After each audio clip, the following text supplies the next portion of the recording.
யார் யாரெல்லாம் எதிர்பார்க்கப்படுகிறார்களோ அவர்களெல்லாம் கலந்து கொள்வார்கள்.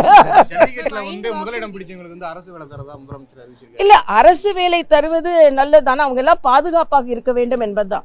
அரசு வேலை அவருக்கு அவங்க ஒரு வீர விளையாட்டை ஊக்கப்படுத்துவது எந்த விதத்திலும் தவறு கிடையாது. ஆனால் அந்த வீர விளையாட்டை கொண்டு வந்தது யாருன்னு நான் முதல்ல சொல்லணும். ஜெயராம் ரமேஷ் இதை காட்டு மிராண்டி விளையாட்டுன்னு சொன்னார். அந்த கட்சி கூட தான் இவங்க கூட்டணி வச்சிருக்காங்க. ஆனால் இன்னைக்கு ஒரே நாளில் 3 மத்திய அமைச்சர்கள்ட்ட கையெழுத்து வாங்கி ஜல்லிக்கட்டை கொண்டு வந்தது பாரதிய ஜனதா கட்சி அரசு. அதனால இன்னைக்கு பாரதிய ஜனதா கட்சி அரசு தான் ஜல்லிக்கட்டை கொண்டு வந்து முற்றிலுமாக அது திமுக விழாவாக மாற்றி விட்டார்கள் ஜல்லிக்கட்டை. இது மாடுபிடி வீரர்களின் ஒரு ஒட்டுமொத்தமாக கிராமத்து மக்களில் எல்லோரும் பொதுவாக கலந்து கொள்ள வேண்டிய நிகழ்ச்சி. ஆனால் இது அப்படியே அதை திமுக நிகழ்ச்சியாக மாற்றி அதை அவர்களுக்குள்ள நிகழ்ச்சியாக மாற்றுவதே முதல்ல தவறு. எல்லாருமே சேர்ந்து கலந்து கொள்ள வேண்டும், இன்னும் அதிக வாய்ப்பு கொடுக்க வேண்டும், இன்னும் அதிகமாக பயிற்சி கொடுக்க வேண்டும், இன்னும் பாதுகாப்பாக இருக்க வேண்டும் என்பது எனது கருத்து. இல்ல, திமுக வாக்குறுதி சொல்ல முடியாது, அதுல வேறு வேறு வாக்குறுதி இருக்கு. ஆனா ஒரு அரசாங்கத்திடமிருந்து இன்னொரு அரசாங்கம் கைப்பற்றும் பொழுது அந்த அரசாங்கத்தோட திட்டங்களை விரிவுபடுத்துவது தானே நியாயம்.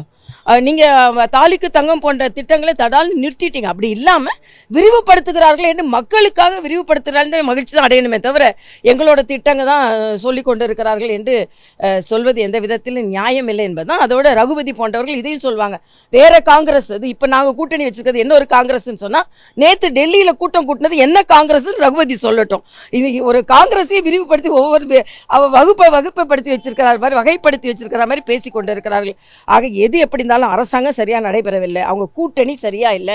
கூட்டணியில் உள்ள விடுதலை சிறுத்தைகளா இருக்கட்டும், காங்கிரஸா இருக்கட்டும், கம்யூனிஸ்டா இருக்கட்டும் புழுங்கி கொண்டு இருக்கிறார்கள். அதனால 2026 அவங்க கூட்டணி முழுமையாக கூட்டணியாகவும் இருக்காது, அந்த கூட்டணி வெற்றியும் பெறாது. அதனால நிச்சயமா தேசிய ஜனநாயக கூட்டணி வெற்றி பெறும்.